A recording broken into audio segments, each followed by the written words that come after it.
is another live stream just for you, coming to you live and direct from the birthplace of the English language, which just happens to be, oh my goodness, it's England.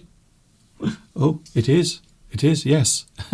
do do do do do do do do do do do do do do do. Did you enjoy that? Oh, there you are. Wow, it's so nice to see you here again, and we are feeling quite good today. Myself and Mr. Steve, we are with you once more, and I hope you are feeling good today. Hi everybody, this is Mr. Duncan in England. How are you today? Are you okay? I hope so. Are you happy? I really hope you're happy. My voice is very strange today. I don't know what's happening to my voice, but I think I'm going to go to the doctors and find out what it is. I think so. You know what it's like, men. We are not very good at looking after our health. I think men are worse than women in that particular respect. I think so. That's what I think anyway. I don't know why my music didn't play. Why didn't it play at the beginning? I'm going to find out why. Come on. I'm sure I can work it out. Oh, I know now. I know why it didn't work. Ah, I see. Yes, very interesting. Shall we try that again? Okay then. Hi everybody.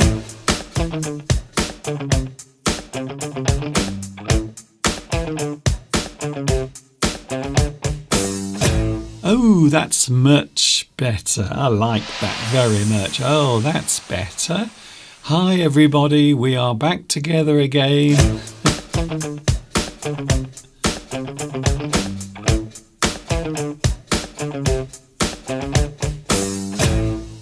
Yes, okay.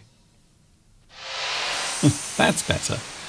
I like to get things right, you see? That's why I do these things. I like to get them right.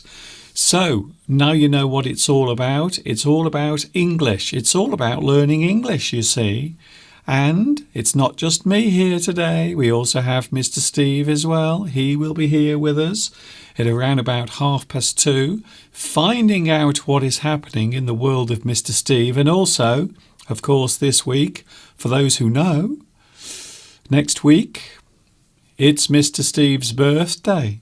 His birthday is coming on Thursday. We will not be here on Thursday, but we will be celebrating Mr. Steve's birthday on Wednesday, the day before Steve's birthday. So yes, it is his birthday.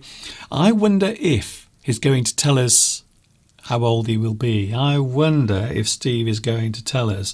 We will find out a little bit later on because Steve will be with us. By the way, if you want to get in touch, you can. There are many ways. You can use email. A lot of people asking, Mr. Duncan, what is your email address? Well, there it is now on the screen for those who want to know what it is. There it is, right under my face. Also, you can follow me on Facebook as well. Don't forget also to use the capital letters there.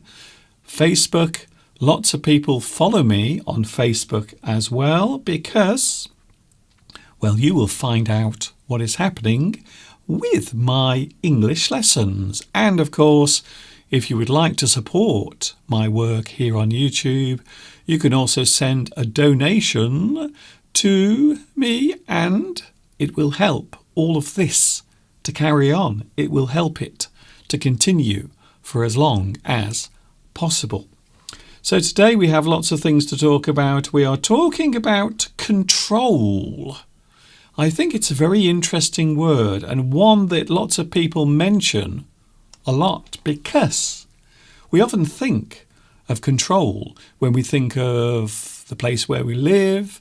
Maybe you have some local authority telling you how to do things or where to put things. Maybe there are lots of local rules that you have to follow. So that is one of the things that might be connected to the word control. Of course, your whole country will be controlled in some way by a government. So you can have a government, you can have a local authority, you might have someone who owns your house, you might have a landlord who owns the property in which you live. And then, again, there are rules that you have to follow, and you might say that your landlord, the person who owns the house that you are renting, will control the price of the rent. Maybe there are lots of conditions that you have to stick to or keep to so you can stay at that property. So yes, there are lots of things that can be connected to the word control. We are looking at that a little bit later on. We are having a very strange day with the weather. The weather is not great, even though, having said that, it is very warm. It's around about, around 10 degrees today. Very nice. So we have 10 degrees and it's mild, no snow, no rain. It's very dry, but it doesn't look very nice outside. We also have the live chat. Of course, it would not be the live chat without you here with me. Hello to the live chat. I wonder who was first today. Let's have a look, shall we? Oh, the champion is still there. We have Vitas. Congratulations, Vitas. You are first once again on today's live chat.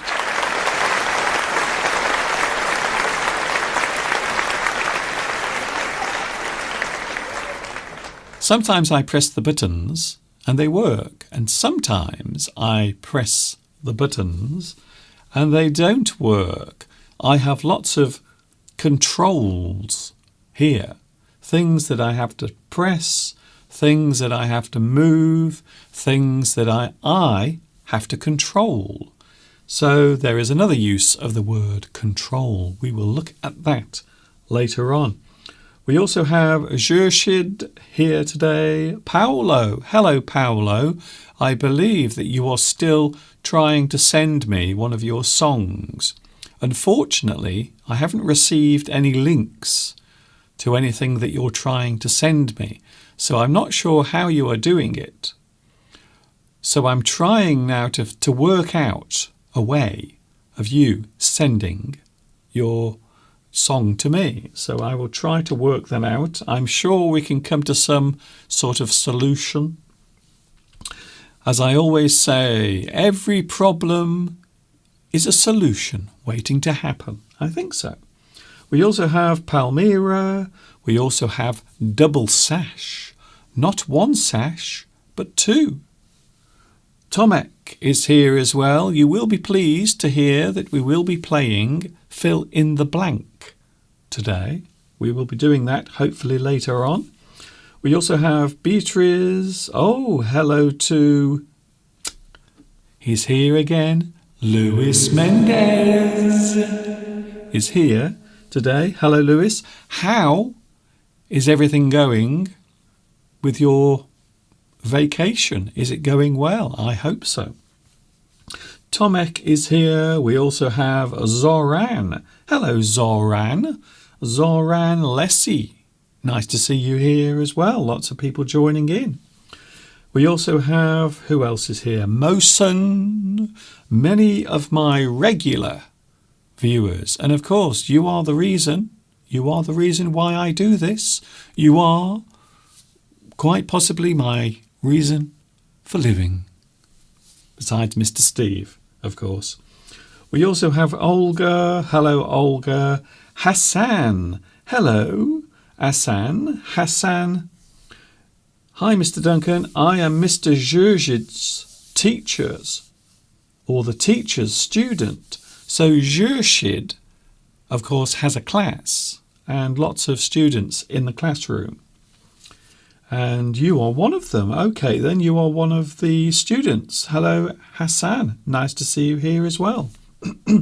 We also have Francesca. Did I see Claudia on the live chat? I'm not sure if I did. Did I see Claudia today? I hope your father is doing well. I know last week he wasn't very well, but I hope he's feeling much better today. So, the live chat, very busy, and if you want to get in touch, you can. You can write anything, you can say anything. It doesn't mean I'm going to read it out, especially if it's naughty or rude, but there you go. That is the risk you take sometimes. Alessandra is here. Fira. Hello, Fira, watching in Azerbaijan. Nice to see you here as well. A lot of people joining in with the live chat. So it is Mr. Steve's birthday next week, but of course there is also another day, another special day next week, because it is Valentine's Day next Tuesday. Is it Tuesday? Yes, next Tuesday. It is Valentine's Day. It is the day when all those people who are in love, looking for love, maybe you have someone that you are watching from afar, and maybe someone you have some sort of feeling for, something romantic maybe that you want to happen with another person. So it is a good opportunity for people to allow others to know that they are loved.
Oh, Valentine's Day is here on Tuesday. Some people like it, some people don't. Some people like to get involved with it, and some people don't. I think maybe I might receive at least one Valentine's card on Tuesday. I don't know. Maybe one, maybe two. Who knows? We will have to find out. So a busy week next week. Valentine's Day and also Mr. Steve's birthday, which will be on Thursday, Valentine's Day on Tuesday. I will be with you on Wednesday, by the way, next week. So we might be talking about Valentine's Day and also Mr. Steve's birthday next week. We will see again what happens with that. Steve will be here in around about 12 minutes from now. A lot of people want to say hello to Steve. He has a big fan club. In fact, sometimes I think maybe Steve has more fans than I do. Maybe not. We will see what happens. Oh, today we have something to show you as well. We are going to find out what colour Mr. Steve's crazy plant actually is, because the flower has now come out. So later on we will reveal the flower. We will show you what colour the flower is. And you know that Mr. Steve received this gift at Christmas time, and the flower has grown very quickly. So later on we will be revealing the colour.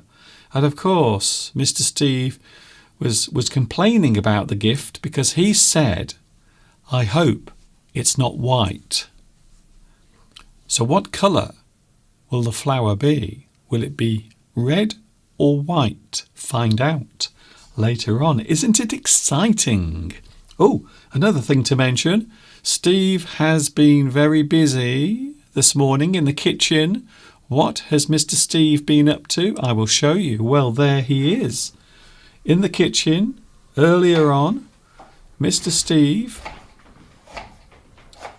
What are you doing, Steve? Oh, it looks as if Mr. Steve is cutting some onions. So I'm just wondering, what is Steve cooking? What are you cooking, Mr. Steve, in your pot? What delicious meal is Steve preparing for me and himself later on? I don't know what it is, so I'm sure Steve will tell us what is cooking in his pot later on today. Very nice indeed. Lewis says, I think the flour will be white. We will find out later on. So when Steve joins us, we will reveal the colour of Mr. Steve's plant. Who else is here today? Oh, Reza. Hello, Reza Noor Mohammadi. Hello to you, and nice to see you here today. Don't forget, if it is your first time on the live chat, please let me know. Please tell me if it is your first time here. Hello, Angel. Oh, our Angel has arrived. Angelis or Angelis is here as well. Nice to see you back. Also, Francesca asks, was Mr. Steve crying when he was cutting the onions? He was a little bit, but I'm not sure if it was because of the onions. I think it was because I was filming whilst Mr. Steve was trying to prepare the meal, and I think Steve was getting a little bit annoyed. So maybe his tears were actually tears of anger, not because of the onions. But yes, you are right. Sometimes when you cut onions, it can make you cry quite a lot. Hello also to Edith. Edith is here. Nice to see you here as well. It feels like a long time since you were here. Hello, Edith. I also think that the flower on Mr. Steve's plant is white. We will find out later on. When Steve joins us, we are going to reveal the colour of Mr. Steve's crazy plant.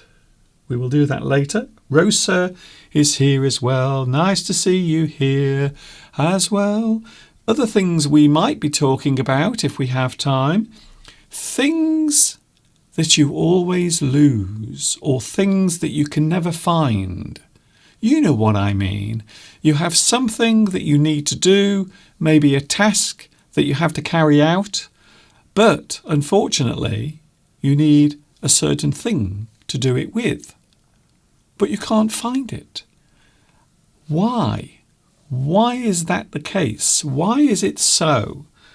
So a question that I'm going to ask first before Mr. Steve joins us is, what are the things that you cannot find when you need them? Things we often can't find when we need them. Can you think of any things in your house? So normally these are things in the house that you can't find when you need them. Can you think of something that you often look for in the house, something you need, but you can't find? I will give you some examples right now. So here are the things that I often can't find in the house. The first one, well, I'm sure everyone will agree with this. Teaspoons. There it is. There is one right there on the screen. Teaspoons. A teaspoon is a very small spoon, normally used for serving sugar.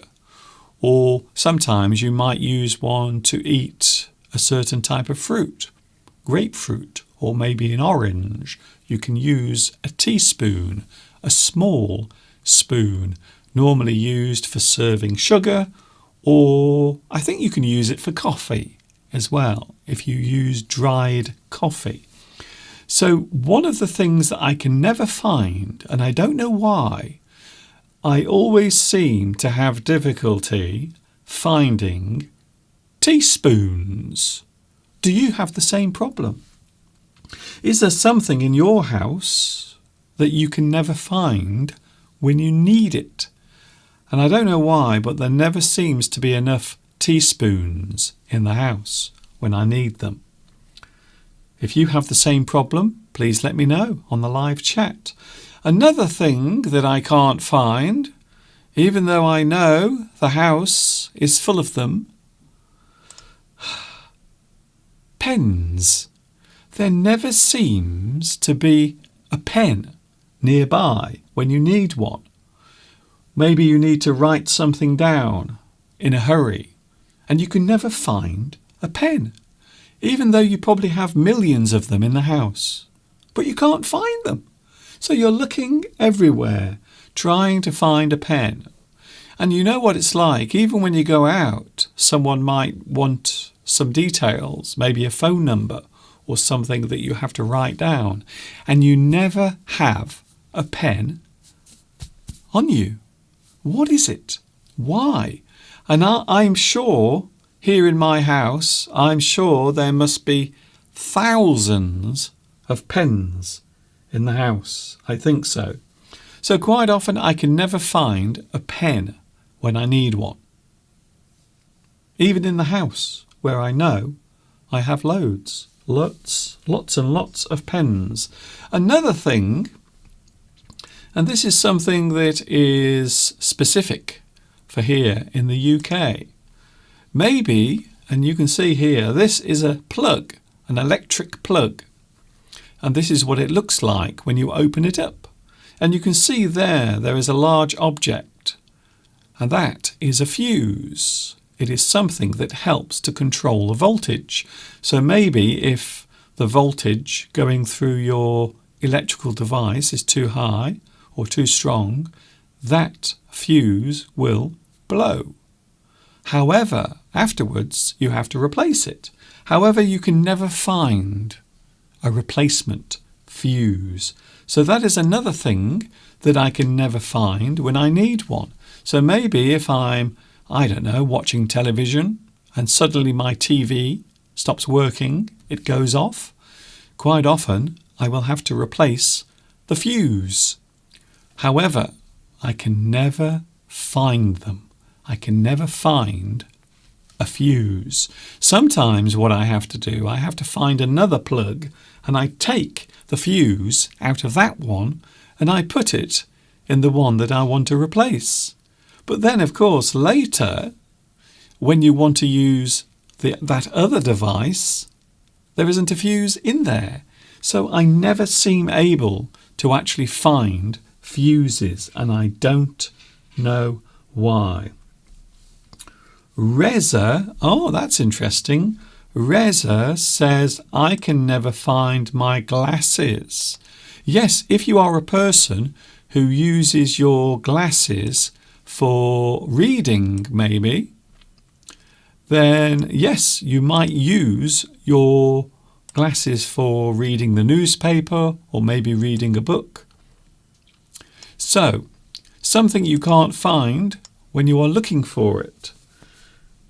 The most common ones that I have difficulty with are teaspoons, pens, and also the fuse in my plug when I want to replace it.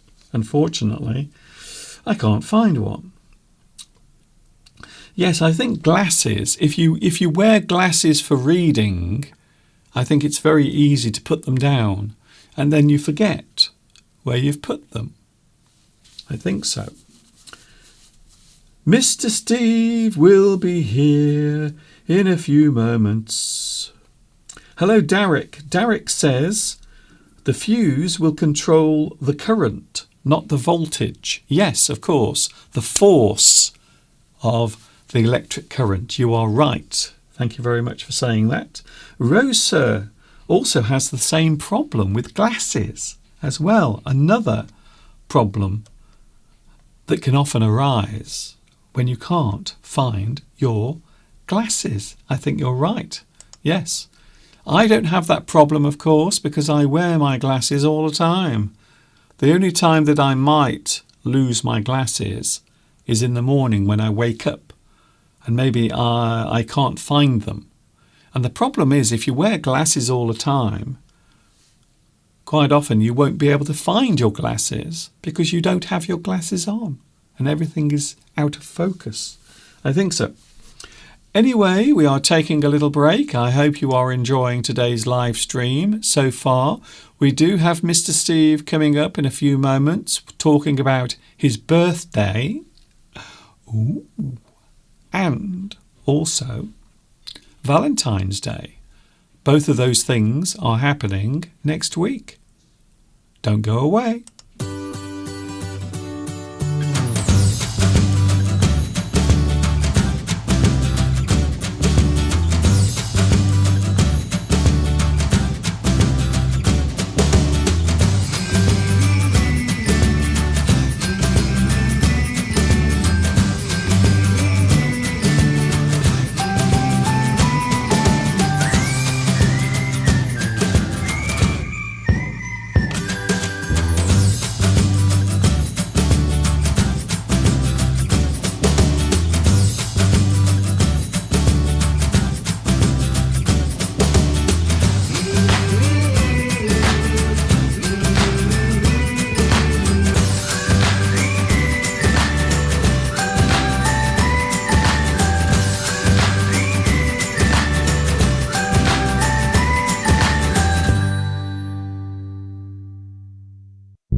A reason why I played that. There is a definite reason why I did that. And I will explain what it's all about in a few moments' time. He is here. He's back by popular demand to keep him off the streets. Mr. Steve is on his way.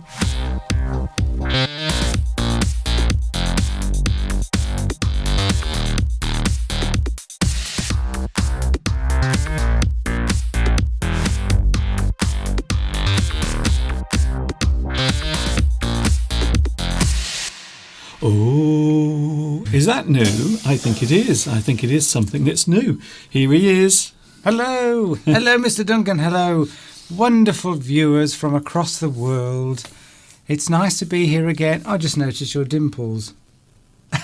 It's nice to be here again on a Sunday afternoon. Well, it is at least Sunday afternoon here in the UK. Mm. Well, I've had a busy weekend, Mr. Duncan, a busy few days. Yes, well, first of all, you went on a train. I went on a train, Mr. Duncan. Isn't that strange? How exciting. I haven't been on a train for about 20 years. Yes. And it was quite exciting. Yes. There I was buying tickets, going on a train. I was actually with the rest of the public. Yes. And it was, I felt quite excited. It was like a day out. A day out, Mr. Duncan. As I said the other day, something that's missing at the moment from our lives, and I don't mind admitting it, it's not a personal thing, but one thing missing is adventure. Excitement. We haven't had much adventure. No, we haven't, which is why we're going to Paris. Yeah. Well, can I just say at the moment... Excuse me? Can I just say at the moment, Paris is on fire. Was it? Yes. Why? Riots? Riots. Yes. Really? Yes. Right, Yes, okay, there always well. is. It's almost every other day now. So I'm starting to wonder if we should change the location of our meeting because there might not be anything left of it. Well, what are the protests about? I have no idea anymore. Is Lewis here? Lewis can tell us what's going on in Yes. Paris. Well, Lewis At the isn't even moment. there. He's in Brittany at the moment. He's on. Yes, but he's in Brittany. I know, but you probably know what's going on. Britain is still sort of, France. Yes, well, or we could just look at the internet and find out. Well, but Oh, you see. just thought I'd ask. We've got some new people on, Mr. Duncan, today. A lot of new people. Hello. Hello to all you new. Vudina is new. Welcome. And Shahib from Iraq. I'm not sure whether you're new, but it's nice to know where people are from. Far-flung countries like Iraq, it's amazing. And we also have, apparently, Pedro's twin brother. I didn't realise that Pedro Belmont had a twin brother. Well, it's what is declared here on the live chat, Mr. Duncan. I saw it earlier. So what is Pedro's twin brother? What is his name? Well, it just says Pedro. So it doesn't actually say. Okay. Pedro hasn't said what his... Well, I think it's a joke. But if it is true, Pedro, if you are here with your twin brother, Yeah. let us know. It might, Sounds suspicious. it might be a clone. Tomek said, let's go to Amsterdam. Well, we would do, but they're closing the red light districts and we can't get drugs on the streets anymore. That's what we've heard in the news. Well, the strange thing is they are, but this is true, isn't it? They're cleaning up.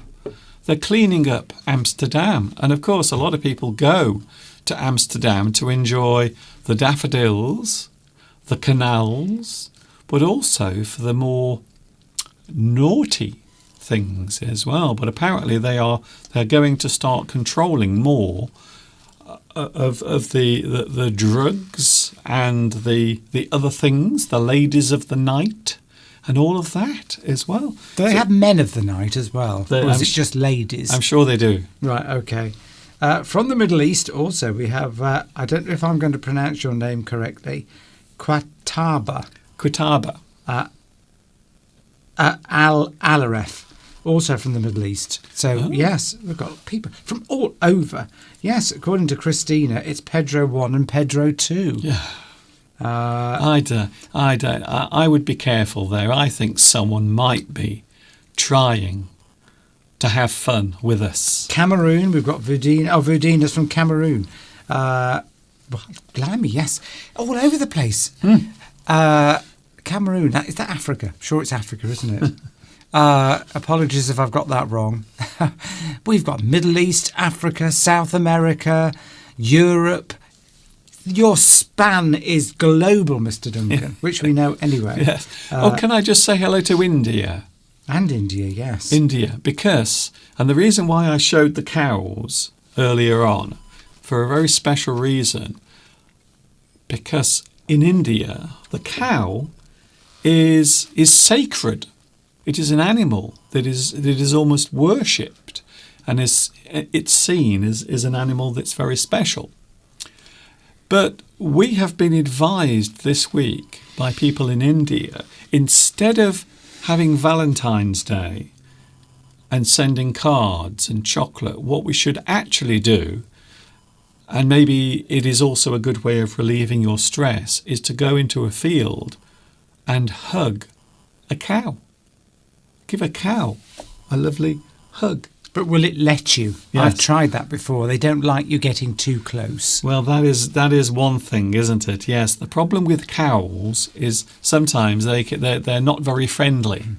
But I think it is a nice sentiment. And of course, we love cows very much because quite often at the back of the house we have the cows. We do have them. Talking of the back of the house, I noticed this morning the Mr. Duncan fan club was going by. So every month, you might not realise this, but there is a Mr. Duncan fan club, and today was the day when they went past the house.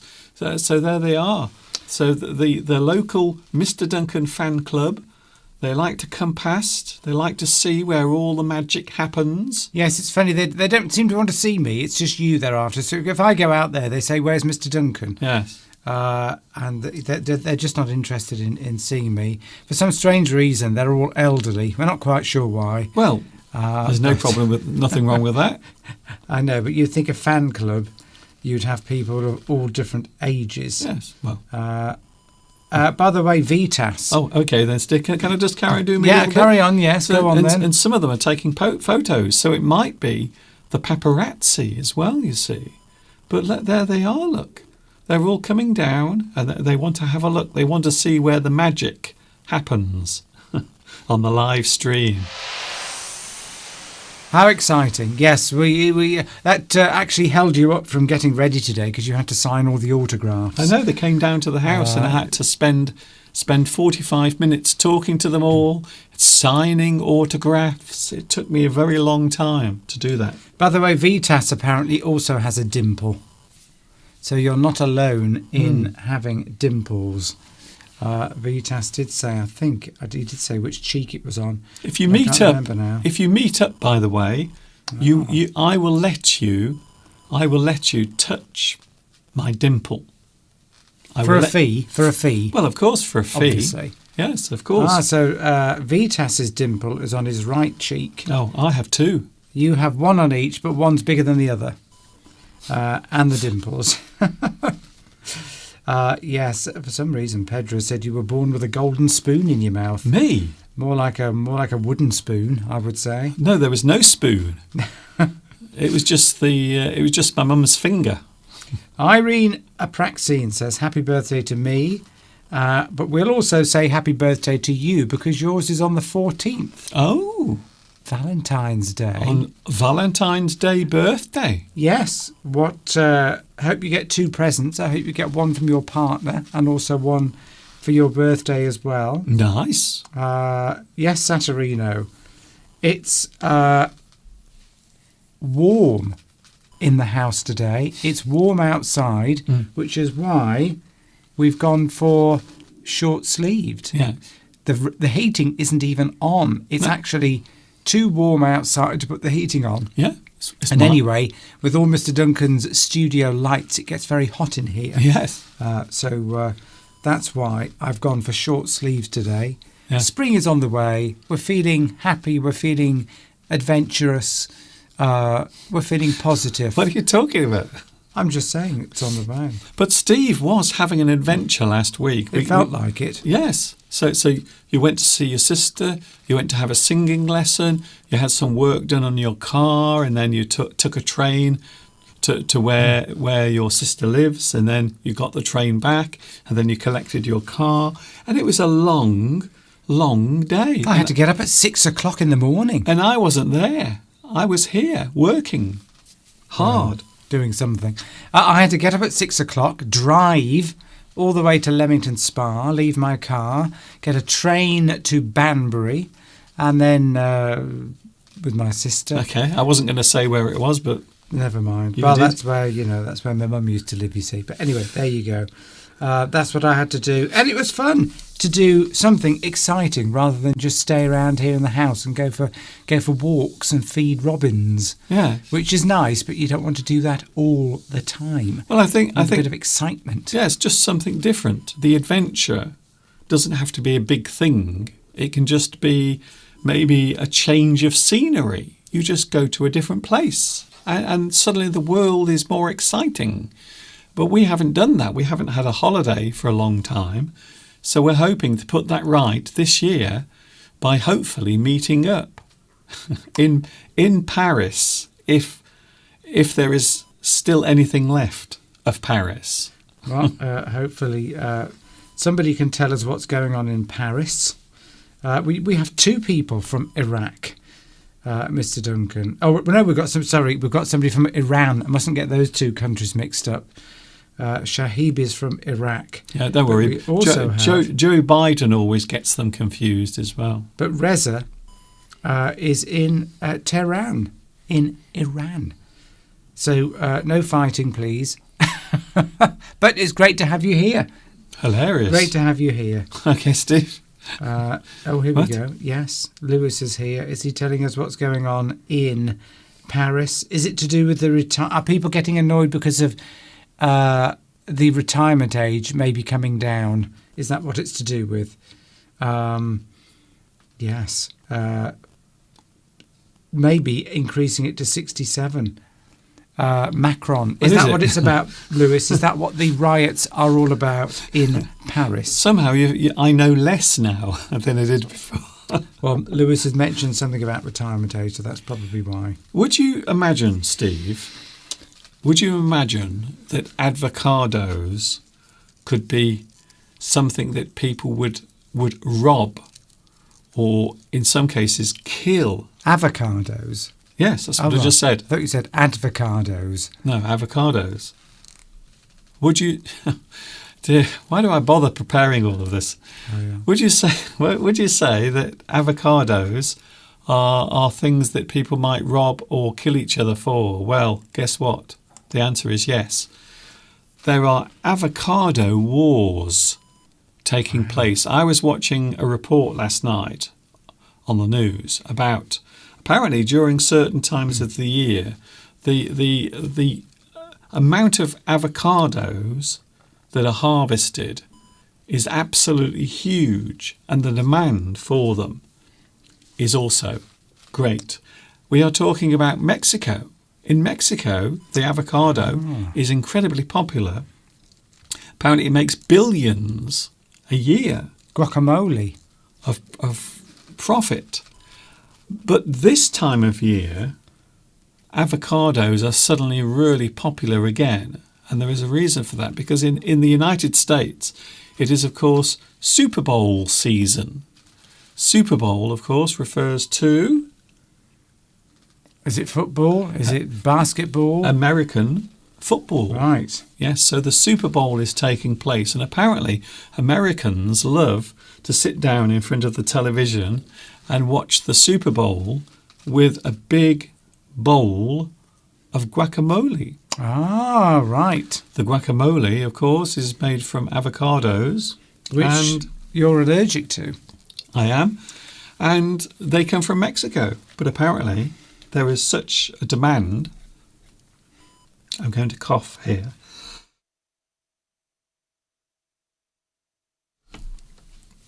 I'm sure I'm dying. Well, of course, no, you're not. And of course, it's very popular. Avocados are very popular here. It's a very popular snack, something to put in a salad. They've become very popular. When I was growing up in the 1970s, you didn't eat avocados. Maybe if you went to a restaurant or something, I don't think I'd even heard of them till I was older. Anyway, back to my story. I thought you'd finished. No, right. I hadn't. So what's happening now in Mexico, because avocados have become so valuable, the transport of avocados are now being affected by robbers. So they're being held up at gunpoint and robbed, and some people have been injured as well during these robberies. And now they have to have armed escorts. The police have to escort the avocados when they're being transported. Blimey. So they've got problems with the drug trade in Mexico. Now they've got problems with the avocado harvesting. It's not safe, not very safe in Mexico, is it? If you've got some commodity that you want to sell, the gangs are out there trying to get their little share of the profit. Okay, Steve. Well, hello to anyone watching in Mexico. Well, I'm sure they'd probably agree that they're... Well, we know it's all over. We know about problems with sort of drug gangs in Mexico, don't we? Yes. Well, I think everybody knows about that. But yes, guacamole, yes, Saturino says I haven't heard of that. Yes, it's sort of mashed up avocados with... I think they might put onions in. So it's basically mashed up avocados, isn't it? It's just it's spicy. It's just avocados. Slightly spicy. I think it is a Mexican dish. I think they put a bit of olive oil in. Bit of olive oil, bit of spice, maybe bit of something, paprika or a chili or something like that, just to spice it up. And then you can have it with sort of bread, can't you? Pita bread or crackers. It's quite popular on crackers. But it is here. Okay, guacamole made from avocados, but they. Who would have thought that people would be holding each other at gunpoint over avocados? It's incredible, isn't it? So, very valuable, apparently. Talking of eating, I can smell tonight's meal, Mr. Duncan. Yes, well, I was going to ask about that because, Steve, you were in the kitchen today. There is Mr. Steve, busily working away. It looks as if Steve is chopping up some onions. They're making me cry, Mr. Duncan, because they're very pungent onions. So they've got a lot of... how onions, when you peel them, they make you cry, don't they? They make your eyes water. These are very strong ones. It looks very dangerous. I'm just admiring your technique of cutting the onions there. Very good. Well, somebody would say there's an easier way to cut onions than that. There are sort of devices. I found one in my mum's kitchen for chopping up onions that you can do in a fraction of a minute. But yes, guess what we're having? We're having, well, you know what we're having, don't you, Mr. Duncan? We're having chili con carne tonight. I've put it on early. I've just added the carrots, which you like. Not too much spice. Minced beef. Oh, shouldn't say that. We've just been talking about cows. Unfortunately, we do eat them in the UK. So there we go. A bit of minced up cow. With some spice, onions, lots of tomatoes and tomato puree, a stock cube to give it a bit of flavour and some salt. And later we will have it with probably mashed potatoes, but we may well have it with rice and sweet potatoes and some broccoli, because that is healthy, green vegetable. So all in all, we're going to have a healthy meal later, Mr. Duncan. Good. I like the Cheers. sound. I like the sound of that. So Mr. Steve's birthday is next week. We have Valentine's Day. I wonder if are you looking forward to your birthday next week? I wouldn't say I was looking forward to it. If I knew that somebody was going to buy me a Ford Mustang, I would be looking forward to it. So I wouldn't say looking forward to it. You know, when you get to a certain age, you don't really look forward to birthdays. If we were, say, going on holiday somewhere to celebrate, I think we're going out for a curry, aren't we? Who goes on holiday to celebrate a birthday? Well, or you could be on holiday or something like that. Well, somebody that's, wants to treat their partner whose birthday it is, and they want to get them something. Well, that won't be me, will it? I unfortunately, I'm a YouTube publisher, so there is no money, basically. Anyway, yes, I'm 62, by the way, Tomek. But thank you. I obviously only look 61. So Mr. Steve will be 62 next Thursday. We won't be here on Thursday, but we are here on Wednesday. So we might have a little bit of Valentine's and also a little bit of Mr. Steve's birthday on Wednesday. But we are doing something special for Mr. Steve's birthday. We'll be unwrapping all the presents that Mr. Duncan has bought for me. And it actually will be exciting just for that reason.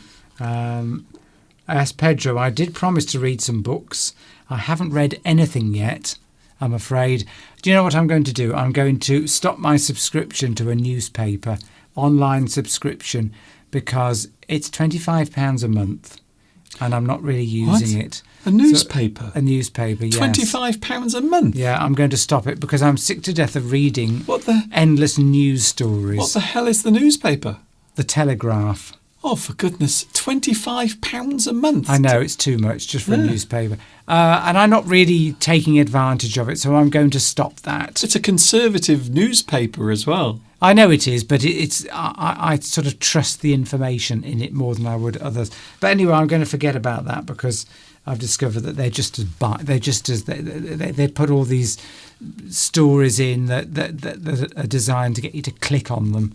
Yes. Just in the same way as everybody does. Well, yeah, that's why they're there. They want advertisers to pay them. What happened was, you see, for the first 6 months, it was only £12 a month or £6 a month, and now it's gone up. So I'm going to cancel my subscription, wait 2 months, and then I can get it again for £6 a month for 6 months.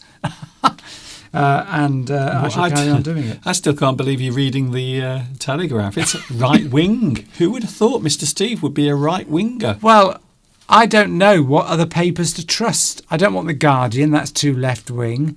Maybe the Independent, but people criticise. I did look up all the newspapers, which newspaper is not biased one way the other politically. The answer is none of them. No, well, that's it. So I don't know how you get unbiased news. Well, what you do is you read 2 or 3 newspapers. So most people nowadays have more than one newspaper to read. So they get a little bit of news from there and a little bit of news from there. So you don't just watch one news channel and you don't subscribe just to one newspaper. So that is one way of doing it, you see. Yes, but I haven't got time to read several newspapers. So I think I'm going to abandon looking at the news. One, it winds me up, makes me angry, and I keep writing comments. 2, it's just taking up a lot of my time. I need to get on with life and do something else. Tomac says I only look 57. Thanks. 57.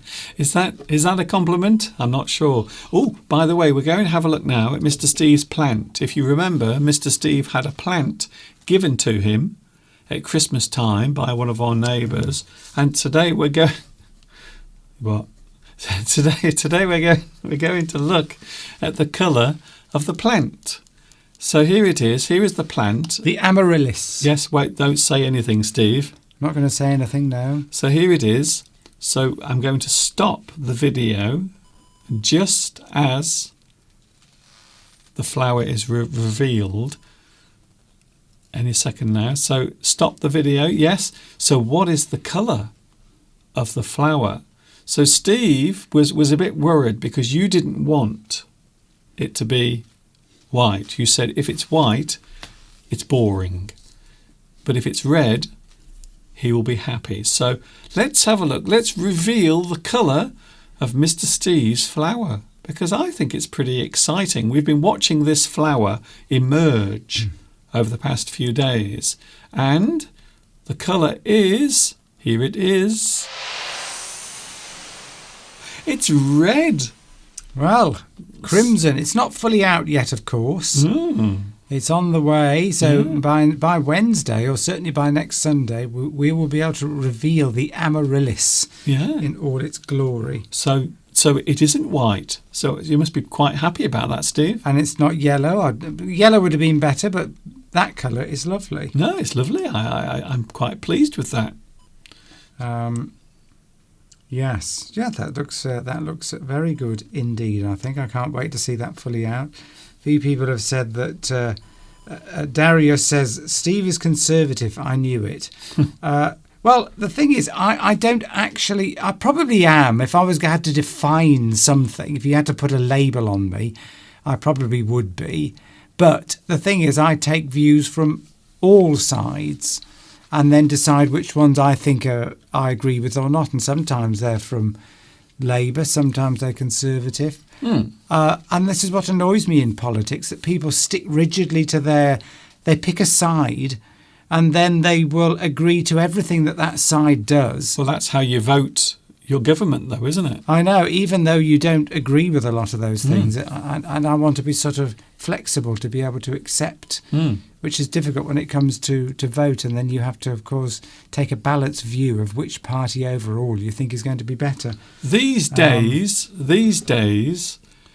there is no extreme politics that is acceptable. So everything tends to be in the middle nowadays. So even if you say that you are conservative, you might be conservative but still in the middle. So you don't have strong views either way. You're not on the right or the left. You have middle politics. So it is more complicated than it used to be. You used to have your view that was conservative, or your view that was more towards the left with the Labour Party, and then quite often you would have other parties as well, but they are normally much smaller. Yes, Olga. Olga points out that it's blooming for my birthday. Yeah. I think it will be fully out, I think, by Thursday. So that's my birthday present, really. Pedro, I've answered your question. As yet, I'm not reading any books, so that's what I'm going to find a nice book like War and Peace. I have got something about Las Vegas. I can't remember what it's called now. There's a book that somebody gave me ages ago, and I never read it. And it's a famous book. Blah blah blah, something Las Vegas. Oh, that's a good. I can't remember what it's called. That's a good book title. But it's a somebody who's into literature will know something Las Vegas is in the title, but I can't remember what it's called. And I'm going to read that because he's actually died now, the person that gave me the book. Well, he gave it to me. Then he had a nasty accident, and of course I've never returned it. So there we go. I get the feeling you won't be returning it now. It's got a long title, something Las Vegas. But I think it's Las Vegas, but I can't remember what it's called. Fear and Loathing in Las Vegas. That's it, Tomek. Yeah, there was also a famous movie as well with I want to say Nicolas Cage. Am I right? No idea what it's about. So, what do you think of that, Pedro? Is that a good book to read? It looks like quite a short book. It's not very thick, unless I've got the version for idiots or something. So maybe I will read that. So well done, Tomek, literary expert. Have you read it? Has anybody read Fear and Loathing in Las Vegas? It's a famous book, isn't it? It is. And it's also a movie as well. So maybe you could just watch the movie and then pretend that you read the book. like most people do. Most people do buy books, but they never read them. It's a well-known fact that if you go to anyone's house, you will see books on a bookcase or maybe on a table, and they're only doing it just to show off, but they never read the books. And I think it's quite common that happens. Oh, it's a big book. Johnny Depp. That's it. I thought it was either Nicolas Cage or Johnny Depp, but it's Johnny Depp. I always remember because it has a very distinctive cover on the actual movie poster. So on the movie poster, it's a very interesting looking image. I don't think it's science fiction. Normally, I would only read science fiction because that's what I always used to read when I was younger. But, I'll give it a go because it's a classic, as they say. And then when I've warmed up on that, I'll go on to War and Peace. And that should keep me going for the rest of the year. You're reading the classics. Pedro did suggest some books for me to read, actually. And I did write them down. But what I've done with that, I don't know. It could be anywhere. Yes, as Beatrice says, the book is probably very different to the film. Edith says it was Nicolas Cage in the film. Oh. And Benicio del Toro. Yes. Oh, yes. Maybe they were both in it. Yes, I did remember. Now, Fear and Loathing in Las Vegas, is that the one where the guy... I don't want to know. Can I just say there is zero chance of Mr. Steve reading that book? La la la la la. And is it the guy that goes to Las Vegas to actually kill himself? La la is that the one? La la la. Oh, yeah, that's really annoying, Steve. Well, I don't want to know what it's about. Yeah. Mind you, having said that, Tomic will probably spoiler it. Give me a spoiler anyway. So lots of people have read that. Francesca was reading Colin Dexter, Inspector Morse. Oh, very interesting. Yes. Yes, of course, there was also a sequel to that with the chief inspector, the inspector who was always with Morse, and he got his own TV show as well. Apparently there's another film called Leaving Las Vegas. That's the one. I think that's the one where the guy is at the end of his life. He's suffering from ill health, and he goes to Las Vegas to actually just do all of the things that are bad for him. So he will actually die while he's there. I think that's the one. That was the Nicolas Cage one, apparently. But you can see why there would be some confusion, because they're both set in Las Vegas. Maybe. Right, Mr. Duncan. Oh, okay. I love it when you do that. Right, Mr. Duncan. I've run out of things to say. I'm sure we've got something else to talk about here. I've got so many things today that I've planned. Oh, here's a good one. I want to vote on a subject. Are you ready, Mr. Steve? Yes. And this is to do with food.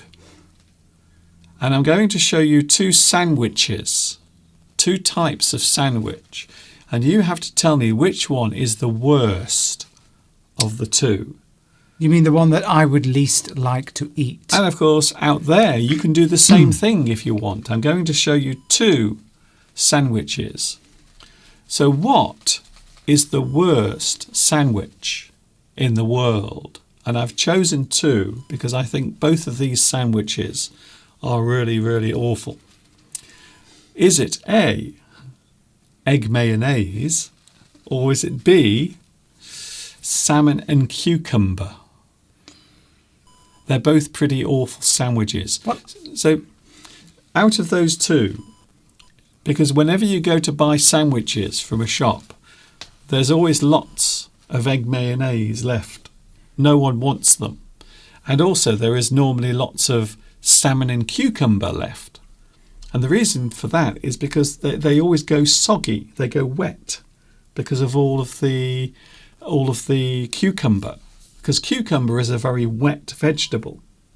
So which is the worst one? Is it egg mayonnaise, which I don't like it, or salmon and cucumber? What do you think, Steve? Well, that's easy because I quite like egg mayonnaise sandwiches. I don't mind them. But I absolutely despise salmon and cucumber sandwiches because they're just revolting. But by the time you buy them, the salmon's gone all wet and soggy. Sorry, the cucumber has gone all pale and soggy, and it's cold and wet. And as you say, the bread often gets soaked in the juices from the salmon, and it ends up being a revolting, smelly sandwich. Yes, it's just disgusting. A tuna is the same. A tuna sandwich, tuna and sweet corn isn't too bad, but tuna and mayonnaise. Tuna's not as bad, but salmon, for me, in a sandwich, revolting. Yes. Cucumber sandwiches, the worst. They have to be because everything goes wet and all of the bread falls to pieces, and it's all disgusting. And of course, if you ever go to a shop to buy sandwiches, there are always lots of egg mayonnaise sandwiches because people don't like. It's the taste, you see, the taste of egg and egg white together in a sandwich. It's quite revolting. And the tuna, of course, is going to be tinned tuna, and you have to check the dates of sandwiches, don't you? Because do you find that when you go to a supermarket? I used to do this when I was working and would get my lunch from a supermarket. I would look for the sandwich with the longest date on it, because you can be. Normally, a sandwich in a supermarket's probably got 1, 2, or 3 days shelf life on it. They don't last very long. No, but if you see a sandwich, I always go to the back of the fridge because the fresher ones are at the back. Everyone does that. Have you ever gone to a shop and you buy milk or bread, and instead of taking the bread or the milk from the front, you reach right in to the back and you take the one from the back because you think in your mind that thing at the back is better, it's fresher, because it might last longer than the things at the front. So yeah, you're right. Everyone does that. Particularly with a sandwich. So at the end of the day, all that's left in the sandwich shop are egg mayonnaise sandwiches because no one wants to buy them. And as you say, the salmon and cucumber. I'm sure if it's freshly made, it would be acceptable. But when it's been made and left to soak in all its juices, it's horrible. You want something that's dry. A beef sandwich is quite nice. That seems to keep quite well. Chicken sandwich, that keeps quite well. But I don't like chicken salad sandwiches because, again, the salad, by the time you get the sandwich, the salad's all gone horrible. All the lettuce has gone soggy. And of course, tomato is another one. Tomatoes are all full of water. So anything like tomato or cucumber on a sandwich, you have to eat it straight away. Don't keep it because the bread will go all wet. Ugh. Not very nice. Tomek says that I will. If I enjoy the book, then he's going to get me some space cake, and that's a hint about what the book is about. That would explain. No, I'm going to say, but space cake. I'm guessing is something that'll make me a little high. Okay. Well, I'm hoping it is, which is probably be more likely to get that in Amsterdam than in Paris. Is it legal to travel from Amsterdam or from the Netherlands to France with space cake in your luggage? Is that legal, or will you be stopped? I don't. Will you? I don't know. Do they do checks on people from Europe going from one European country to another? Don't think so. Oh, apparently now, by the way, when we go through customs, I was asking a friend of mine, because since we've obviously left the EU, when we're going through customs, when we're returning back to our own country, then we would have normally gone to the EU side and been able to go through quite quickly through customs. But of course, since Brexit, people from the UK have had to go in with everybody else from all the other countries and have a big long queue. But apparently now it's UK and EU. They've combined the two. So we won't have to, we can still go through the Euro channel now. Okay. In terms of having our passports I think checked. This is only interesting to us, though, isn't it? It's just making the trip a little bit more pleasant for when we come back, maybe. Good. Amazing. It's a little off topic, but apparently the worst, a lot of people don't seem to like salmon and cucumber. I don't even know why they make them. No. Because nobody likes them.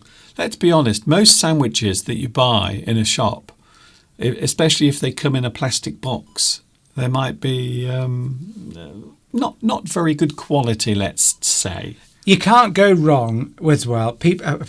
Rosa has said, if there's beef in it or chicken, that's normally all right. The other one, which you're always safe with, of course, is cheese. Cheese sandwich. They seem to keep for a long time. Ooh. They seem to keep in a supermarket, and you have a cheese sandwich. That used to be my favourite. A cheese sandwich with a packet of cheese and onion crisps. That was a popular dinner for me when I was working, because I like cheese and onion, and a cheese and onion sandwich with cheese and onion crisps, or just cheese on its own, just a cheese sandwich, no lettuce, nothing, because the lettuce and the tomatoes all go horrible in a sandwich. Just not very nice. So I think that's it. The verdict is in. A lot of people seem to dislike the salmon and cucumber sandwich, and I think I might actually agree with you there. Chicken and avocado, that's a good sandwich. That one but again, the avocado can soak into the bread and make the bread go soggy, and then it's Oh, I'll tell you the other thing you don't want to pick up. Sorry if any of you are gluten intolerant, some people can't eat the gluten in bread because it upsets their digestive system. But they do sell gluten-free sandwiches, don't they, in supermarkets? And what you've got to be careful, and they're revolting. Gluten-free bread for somebody that's used to normal bread. I'm sure you get used to it if you have to eat gluten-free bread. But if you accidentally pick up, if you're in a rush, which I've done before, Mr. Duncan, in a rush, got to get to an appointment, sandwich, oh, there we go, chicken sandwich, pick it up. And then you get into the car and realise it's a gluten-free sandwich. Revolting. So would it be fair to say that things that are gluten-free have had most of the nice things taken out of them? Well, the gluten is what gives bread its texture and its flavour. And if you are gluten intolerant, I'm sure you get used to gluten-free bread. But if you suddenly eat it, and a person that doesn't have that problem, I couldn't eat it. I had to throw it away. It was disgusting. So I feel for anybody there who has a gluten intolerance problem, because it must be very difficult to find something to eat at lunchtime. Maybe sushi, gluten-free chocolate brownies. They're quite nice, but not a sandwich. Not for me anyway.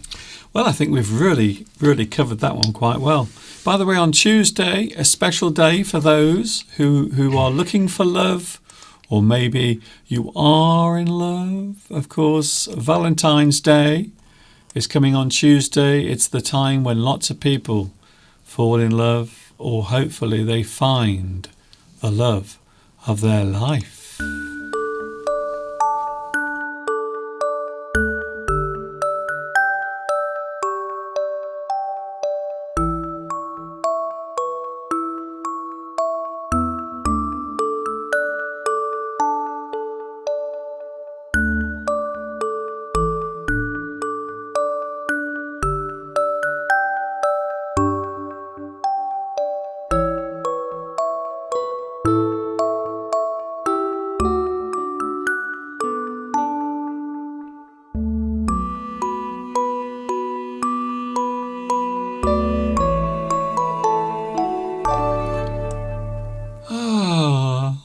Look at that. Aren't they lovely? Love pigeons. Oh. They are in love. Those pigeons are definitely in love.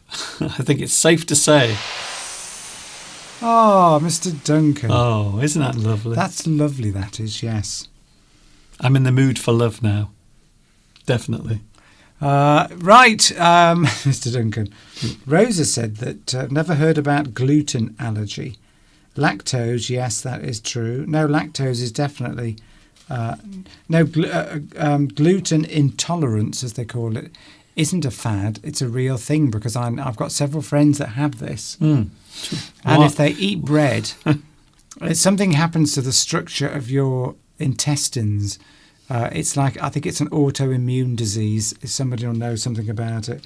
And you literally can't break down the gluten, which is the protein in wheat. So what happens? Does it all just solidify in your gut?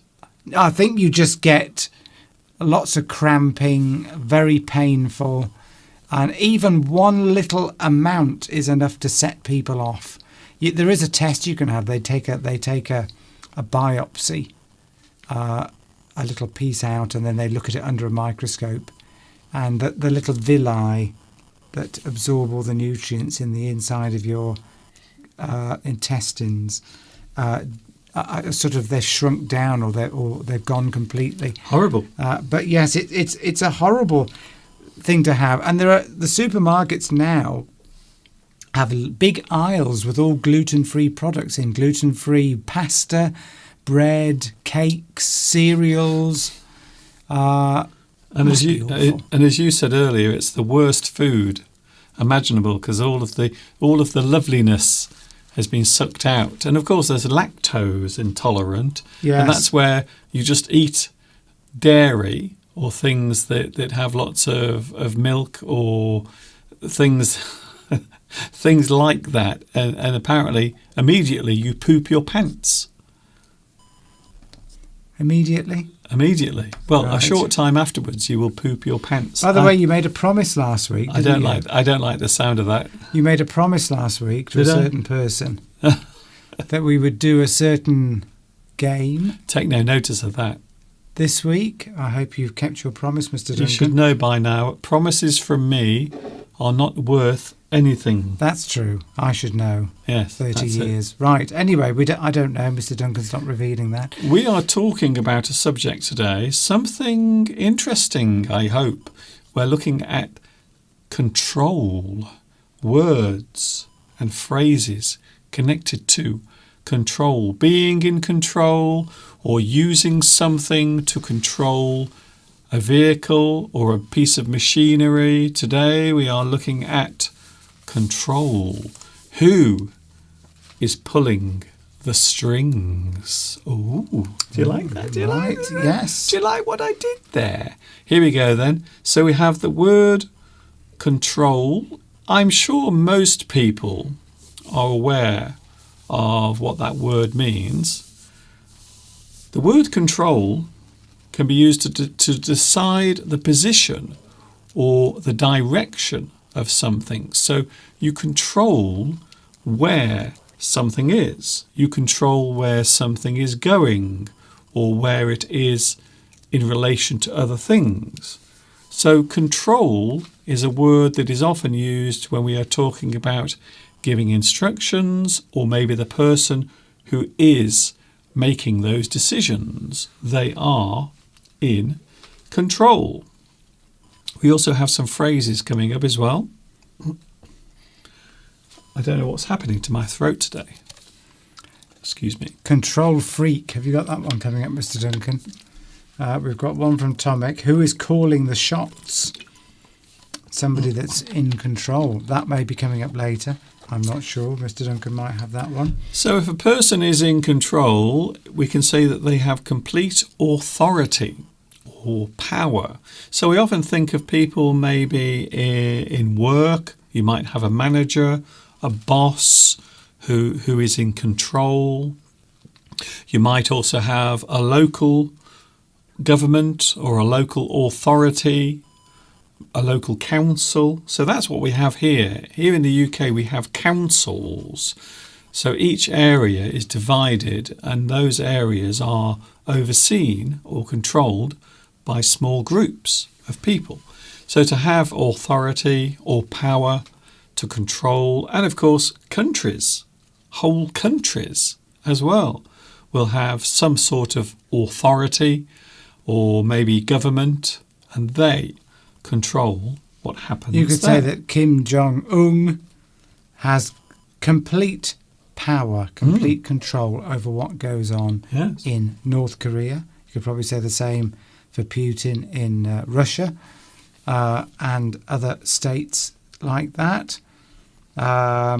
But does Rishi Sunak, our Prime Minister, have complete authority? We would probably say no, because of the it's democracy, and he really can't do anything on his own unless he gets agreement from his cabinet ministers, Yes, or they might revolt against him. that's it. So there are different levels of power and different levels of control, aren't there, in a country level? Yes. So you might have one individual who says what happens, or you might have a government. Quite often in democracies, you will have a government, a group of people who come to decisions together, normally through the system of voting. So we're just talking here about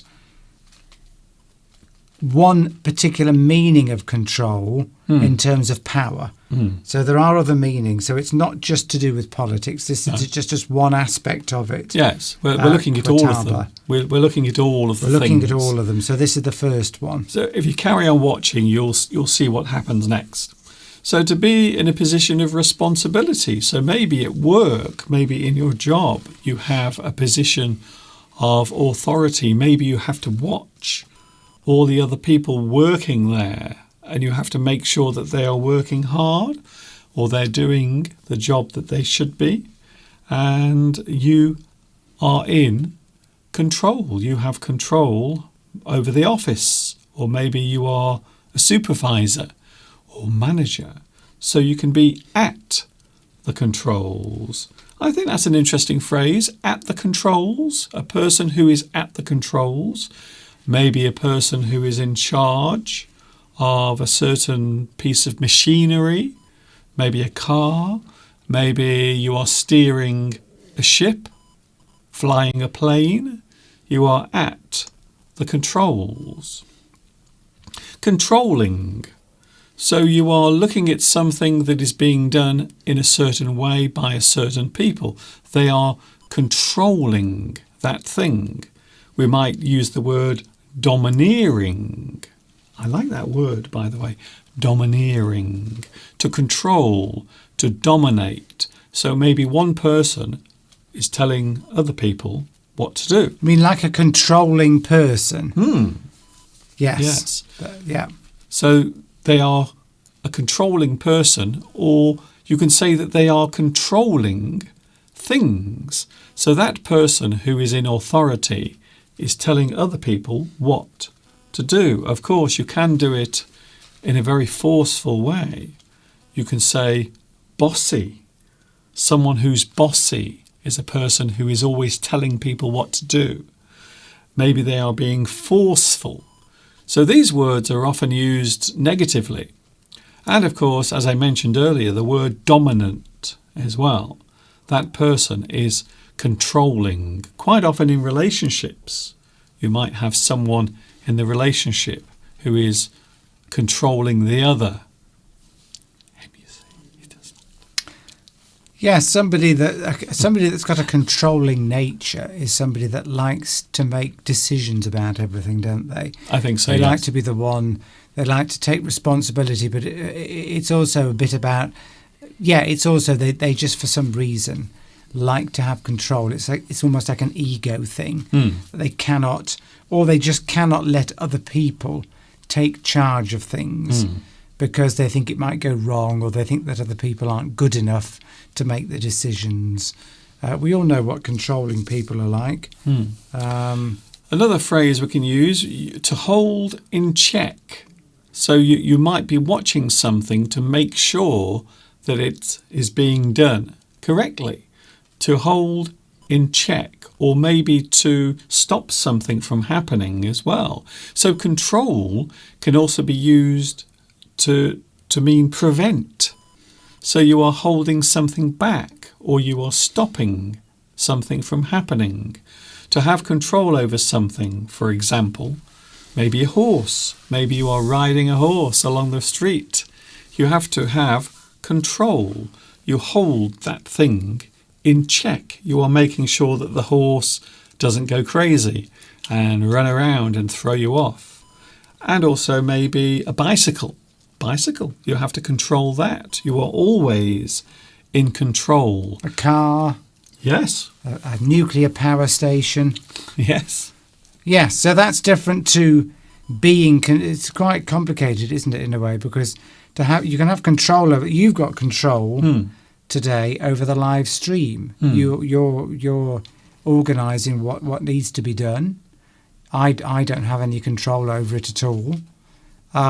That's your role, is to control it. But that doesn't mean you're being controlling, because I wouldn't do it anyway. When you're just in control of something, like in control of a car, that doesn't involve other people. It's just you in control of a bike, in control of a piece of equipment at work in a factory maybe.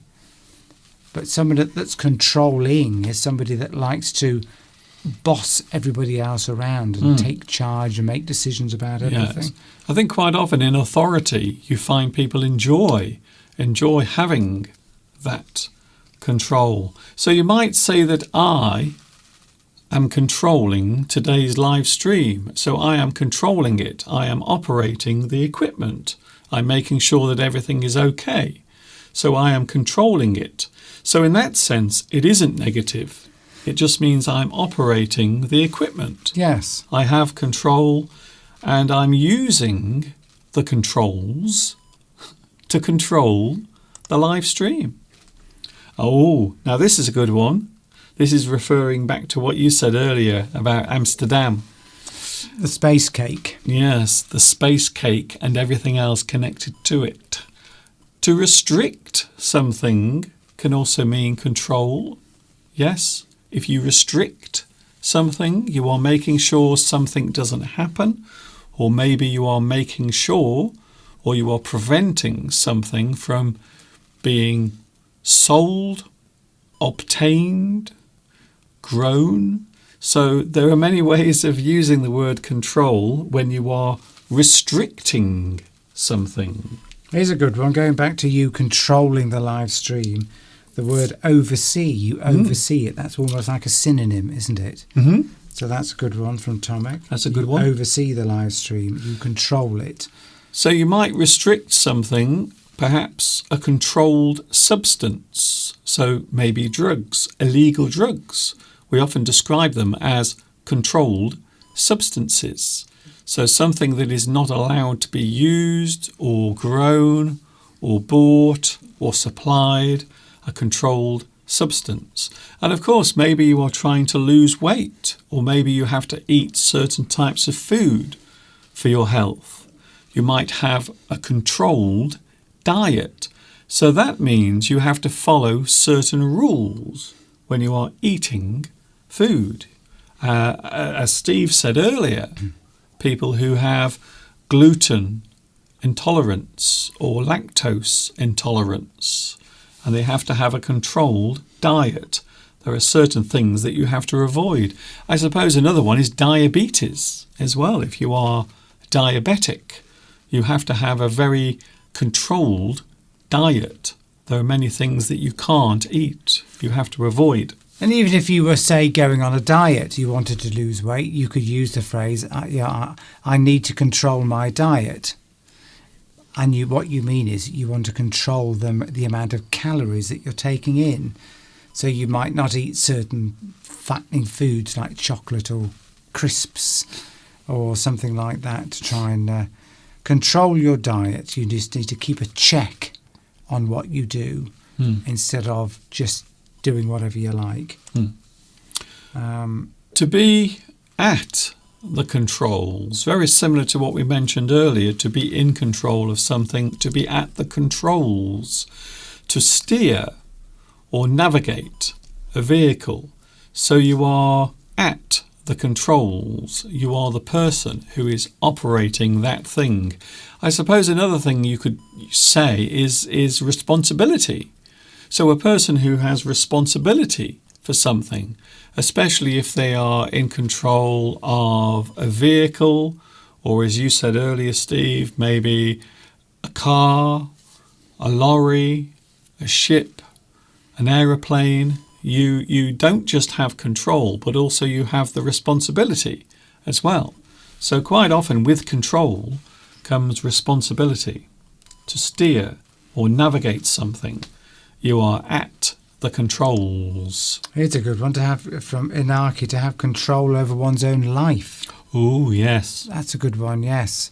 Do you have control over your own life? Are you steering your own course in life? Deciding on a career path, what relationship, when you go out, when do you do things? Do you, yes, exhibit a certain amount of control, or do you just do whatever comes into your head?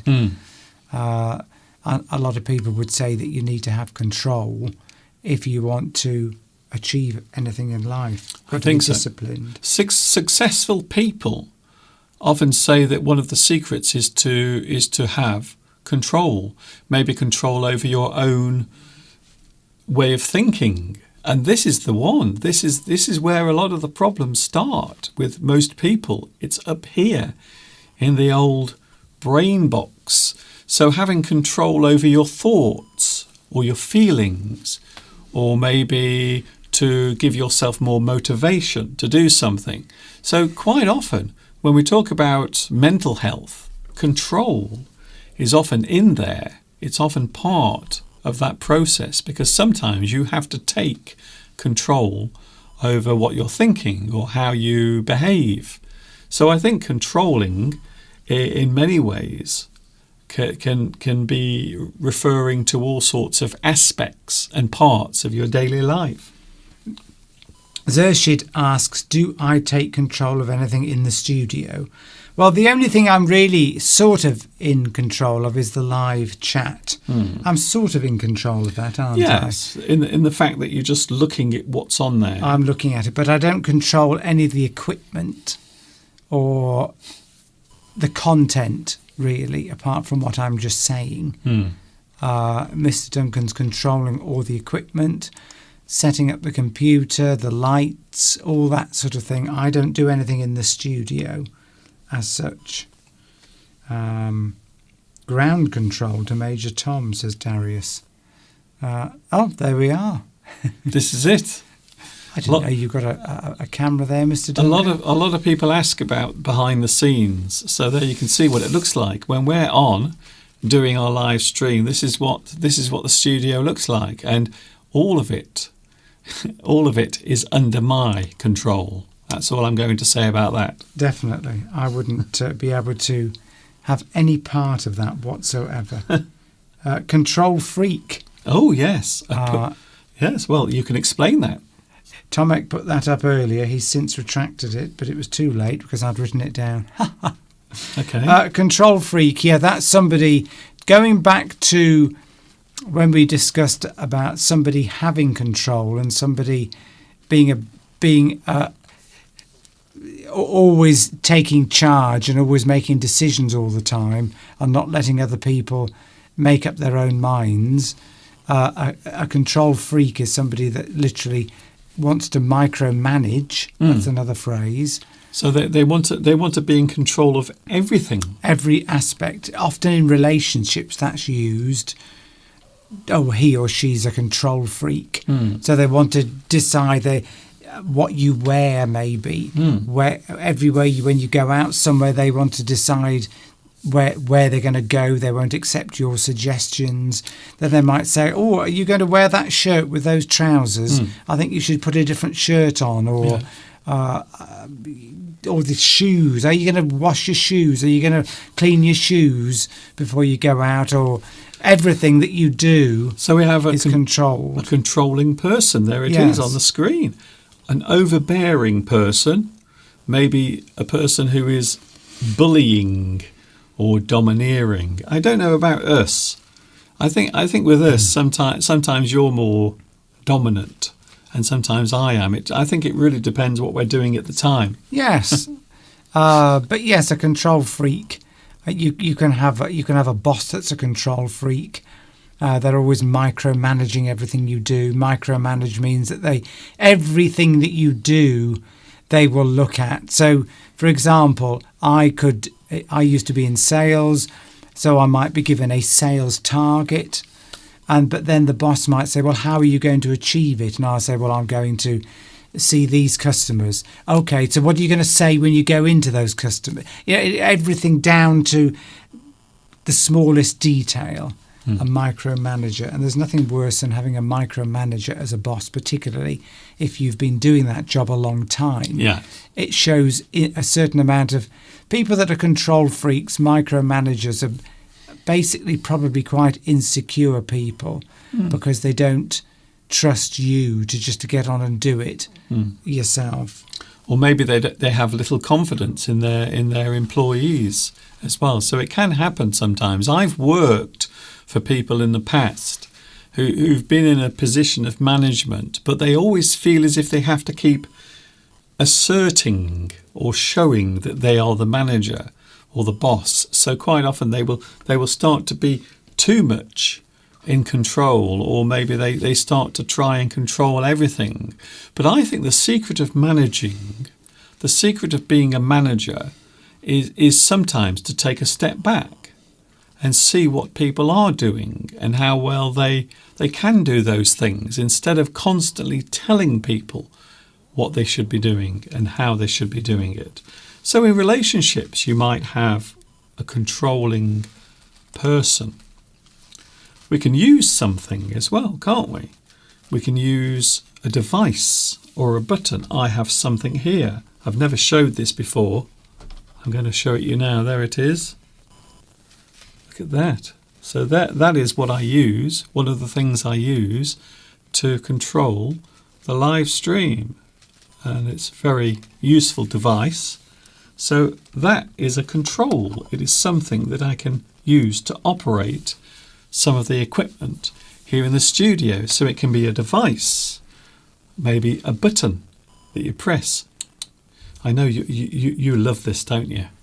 What's that? You love devices and buttons and things you have. Yes, I'm being sarcastic. Oh yeah, I was going to say I don't really. No, I don't like modern controls in cars where it's all touch screens. Yes, because you remember when cars used to be mechanical, and that was it.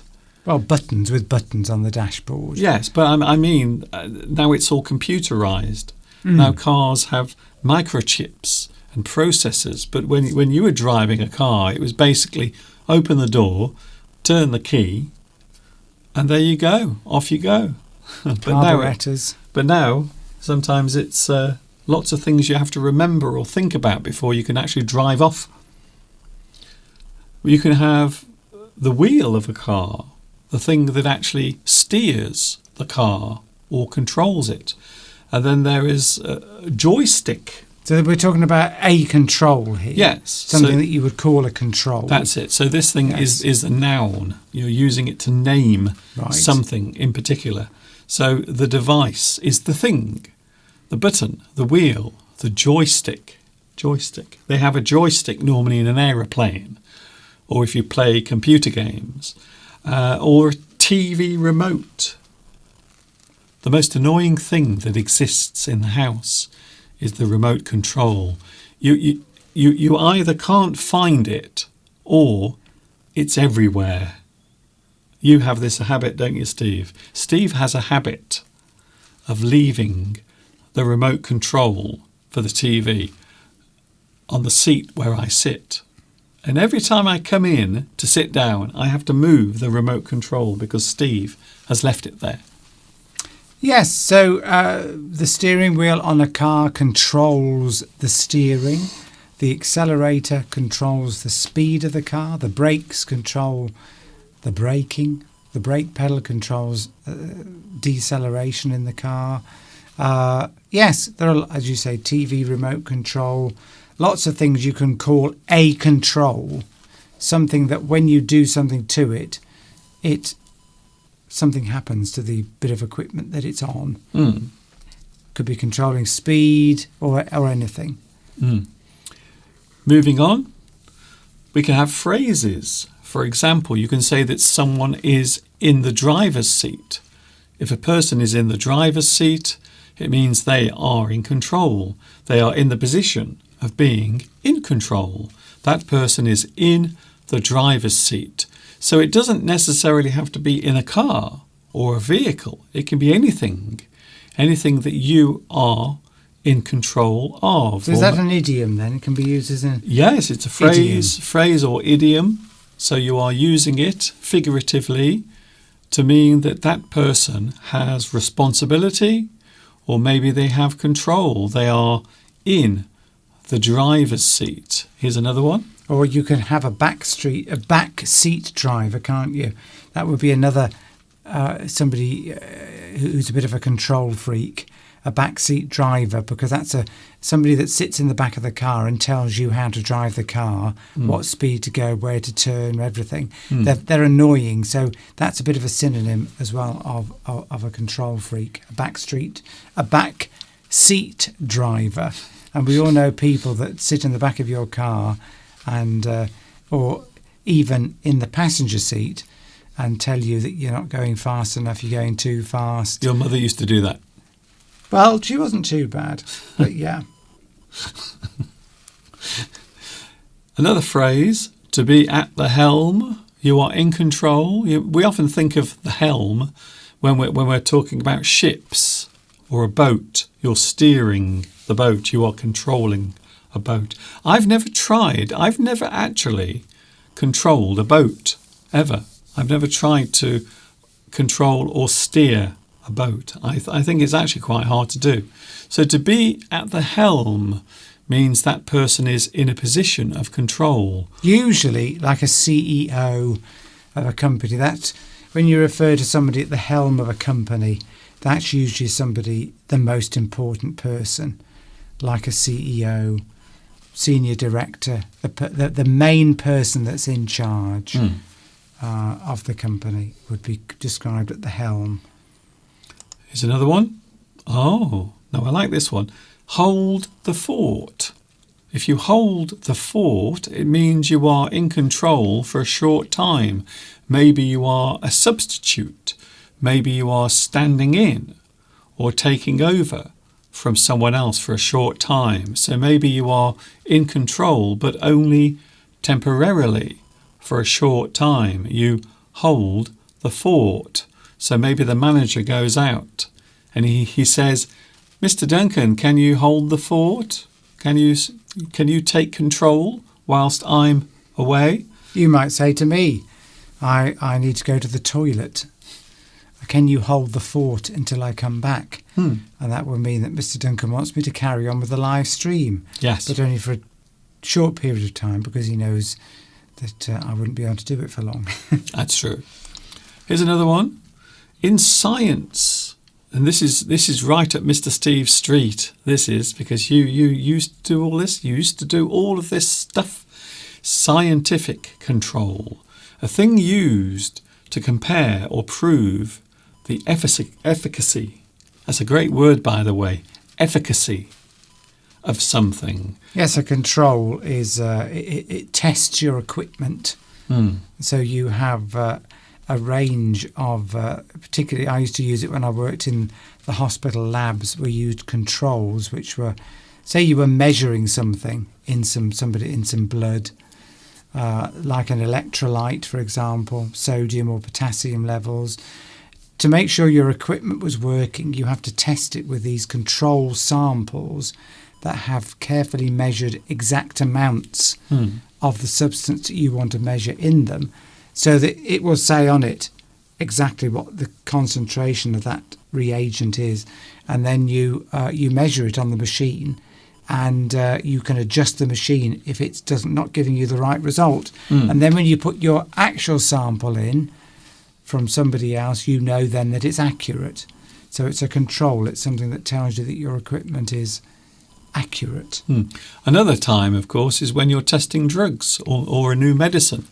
You will have a control that is normally given to a certain group of people because you want to prove that the actual medicine that's being produced works. So you give a certain group of people something that it isn't the medicine. It's quite often referred to as a placebo. And that is the control. So you are seeing whether the medicine or the new medicine, vaccine or whatever actually makes any difference. And so we often refer to that as a control. Here's a good one. Oh, in fact, I've just said that. Yes, testing medicine. So when you're testing medicine, you might have a control group. Yes, you might have a control group. Yeah, exactly, yes. They might be a whole range of things. We won't go into that. But yeah, yes, normally it's used to test that your hypothesis is actually right. It'll be a group of people that, as you say, probably won't have the actual drug that you're trying to test, a control group, and then you can see if there's any difference between that group of people and the people you've given the drug to. That's it. And by that you can prove that the medicine actually works. Efficacy. I love this word, by the way. Tomek just said, I love that word. Efficacy. It's not an easy word to say, as you noticed when I tried to say it, I got it wrong first time and then I got it right. Efficacy. Because there's two C's. And quite often when you see that, you might be tempted to pronounce those letters differently. Excuse me. Efficacy.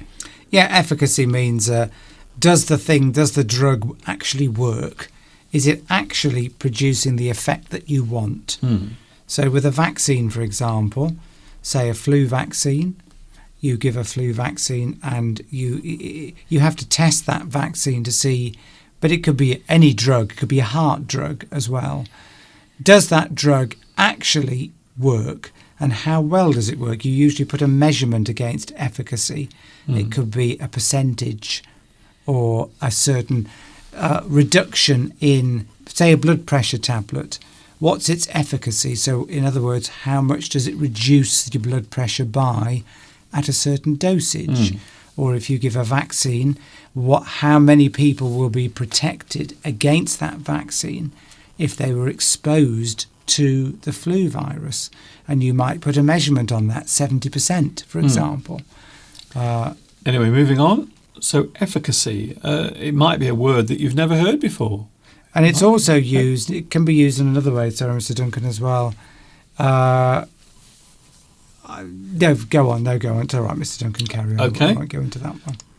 Synonyms of control. There are quite a few, and they're all used in different ways. Synonyms of control include steer, maneuver, curb, organise, run, drive, rule.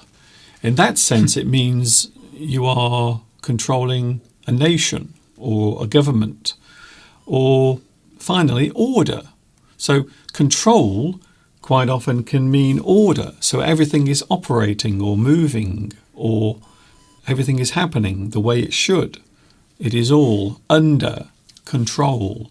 And then, of course, the opposite of control is chaos. So you have control, where everything is running smoothly, and the opposite is chaos, where everything is not going well. It's chaos in this workplace. Who's in control? Some people say that there is no control in the world at the moment. There is a lot of chaos around. And that is our list of words and phrases connected to control. I hope that was helpful and useful. And of course, you can watch this again many, many times. If you want to look at something again, you can watch this live stream as many times as you want. I will quickly put up my email address. A few people have asked. There is my email address. If you want to get in touch, you can. If you want to follow me on Facebook, you can do that as well. There is the address. And of course, I have my PayPal. If you want to make a donation, you can, please. And everything you donate will go towards all of this to keep it going, because it takes a lot of time and effort to do this. So, Mr. Duncan, have we got the sentence game today, or anything resembling that? Fill in the blank. Fill in the blank. We have. Yes. Well, I was going to apologise to Tomek because I didn't think Mr. Duncan had it. Tomek said he was going to take control and put up the sentence game. I did say at the start of today's live stream that there would be fill in the blank. So this is slightly different in the fact that there is only one answer. So instead of giving different answers, there is only one answer that I'm going to accept. So here is the first one very quickly, because we only have 9 minutes left. Yeah, okay, yeah. So here it is. Fill in the blank. Fill in the blank. Go on. No?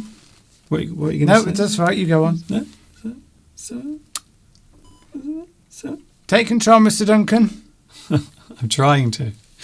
I can't figure out. Something gave me this gift. I can't figure out. Something gave me this gift. So we are looking at a certain word. And it's got to be grammatically. It's a bit easy, this one, Mr. Duncan. Well, there could be lots of different answers. Wait there, Steve. It's easy for you. It's easy for you. But we have lots of people out there who it might not be easy for. So we're not doing it for you. We're not doing it for me. I can, assess the level of ability of the people that watch us, Mr. Duncan. But yes, it must be grammatically correct. Yes. Excuse me. Good. Yes, it must be grammatically correct. Pedro's having a cup of coffee. Is that with your twin brother? Yeah. Are you both having a cup of coffee? Anyway, so you've had to make two, haven't you? we're playing fill the blank at the I know moment. we are, but I was just giving people time to. So we've got some suggestions. Tomek says who. Alessandra says who. I mean, that's the suggestion for the word. I can't figure out who gave me this gift, which is what I'll be saying on Thursday. So you can have who or whom. So there is a choice there, but only one of them is correct. Ah, right. Nobody's put whom, No. but everyone's put who. So are they correct? Why isn't correct. Can't figure out why. You'd have to say why someone gave me this gift for that to be grammatically correct. Or they. I can't figure out why they gave me Yes, this if you're going gift. to use why, you've got to put another word in for it to be grammatically correct. Yeah, that's two words. Dorothy, which figure gave me this gift? Well, it would work, but that's two words. You can put two words in. Why not? So I'll give you the answer because we'll have another one after this. Oh, I've missed the cockerel. It's been a while since I've... No, I'm not going to say that. Don't worry. Carmen's in Mexico. Okay. So are you fighting for avocados? We discussed Yes. that earlier Yes. about the avocado wars Yes. in Mexico. Avocados, apparently they are as valuable as gold. So the gangs are taking control of the avocado trade. Here we go. Here's the answer, Steve. Who? I can't figure out who gave me this gift. You might say that on Thursday because it's your birthday. So Mr. Steve might say that on Thursday. I can't figure out who gave me this gift. By the way, figure out means to come to a conclusion. You are figuring something out. You are working out the result. You are trying to come to a conclusion.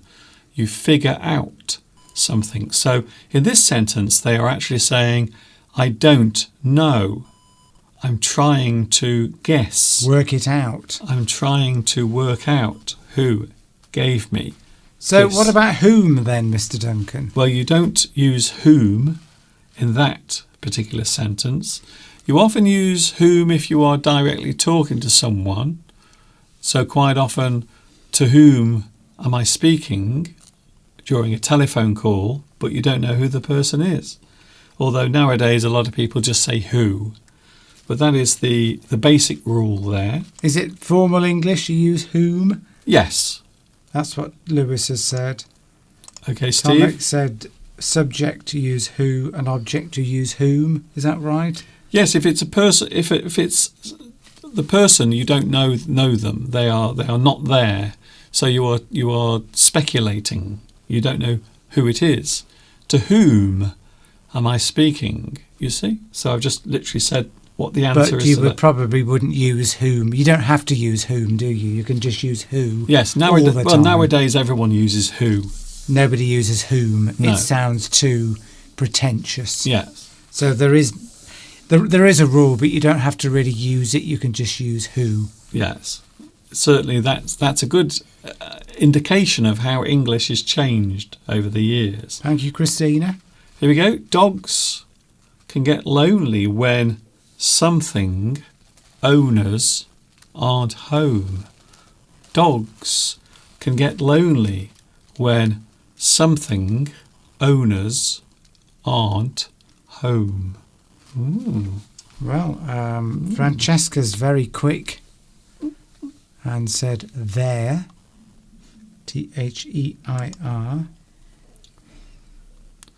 So you have a choice at the bottom. We have two spellings of a word that sounds the same, there or there. One is relating to a situation or a place in the distance, maybe a direction that you want to go in, or something that is possessive as well. So one of those words is possessive and the other one is working out direction or position of something. But which one is which? Oh, Claudia. Thank you, Claudia. Oh, by the way, it's nice to hear that your father is back home. That's good news. So I'm really pleased to hear that. Well, Darius here has come up with a word which I think fits. It's. Can you put it's in there? Dogs can get lonely when it's... Well, no, because owners is plural. Ah. I suppose you could... Yes, dogs can get lonely when it's owners. I suppose you could do that, yes. Yes, it's. And that would, of course, be not the contraction. You would use the possessive form. So, yes, you could actually use the possessive form of it's. Yes, dogs can get lonely when it's. But I think in that case, you would have to change that to singular. So, a dog, it would have to be. Yes. Dogs is plural. So you can't use it's there because that's singular. So that's the reason why we use their instead. We use their because we are using more than one thing. Dogs in the sentence is plural. Dogs can get lonely when their. If it was one dog, you could say its owner. One dog, its owner. Dogs, plural, their owner. That certainly would be more correct English. More than one. More correct English, yes. So but of course, the it's is referring to more than one as well, isn't it? But anyway, yeah. Okay, haven't given the answer yet. The answer is?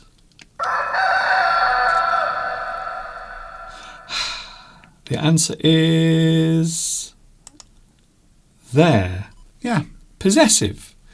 Something that belongs to a person. You are saying that that thing belongs to them. It is theirs.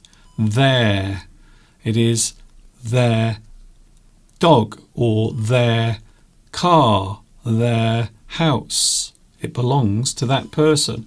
And of course, I have made a rather interesting English lesson last week all about that subject as well. All the differences between those different words. You mean there and THERE? Yes. Which of course refers to places, doesn't it? That's it. Position or place. If you are pointing out something over there or over there or maybe up there. Anyway, there is a lesson if you want to find out more about that. Guess what, Steve? It's 4:00.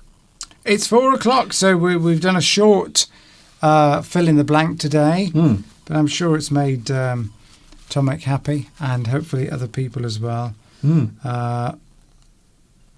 Yes, Carmen, a dog can get lonely when its owners aren't home. Yeah, yeah, good. Thank you for that. That's it. So it's been nice being here. Maybe we could do some more next week, Mr. Duncan. Maybe we could have.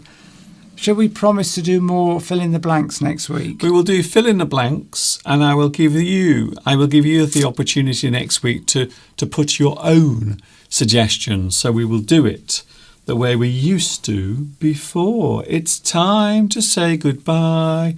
Thank you very much, Mr. Steve. Thank you. Nice to be here, and I hope that you found this useful today.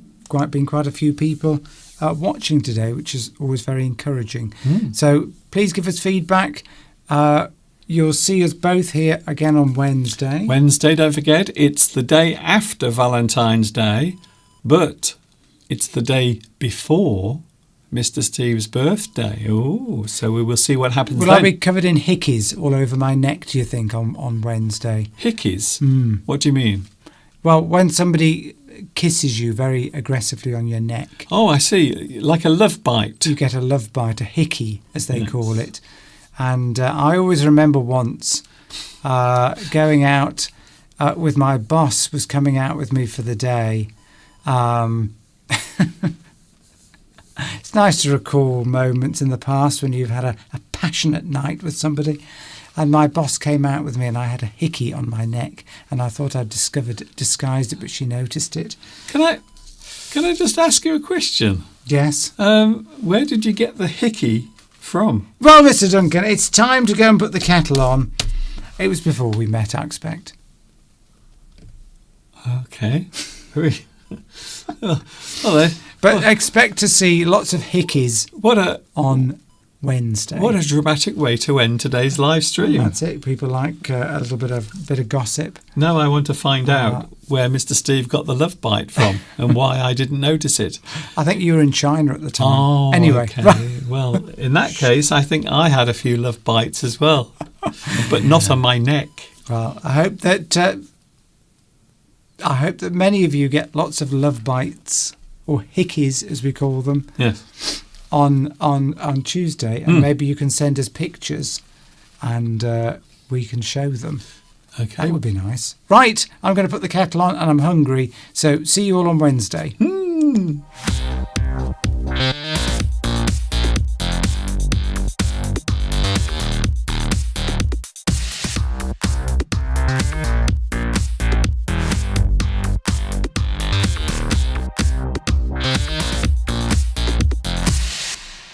Oh, it's almost time.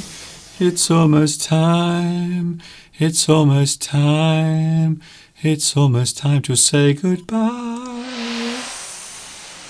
It's almost time to say goodbye. Thank you very much for your company today. I hope you've enjoyed the live stream.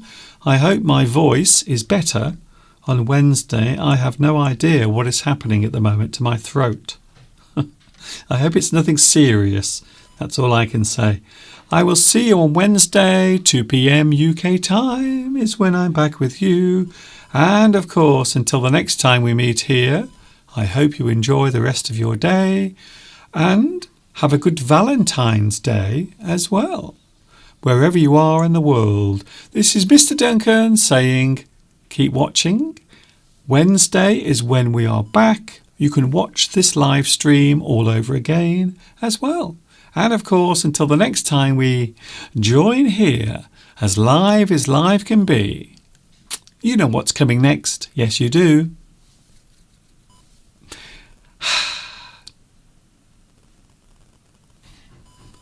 Ta-ta for now.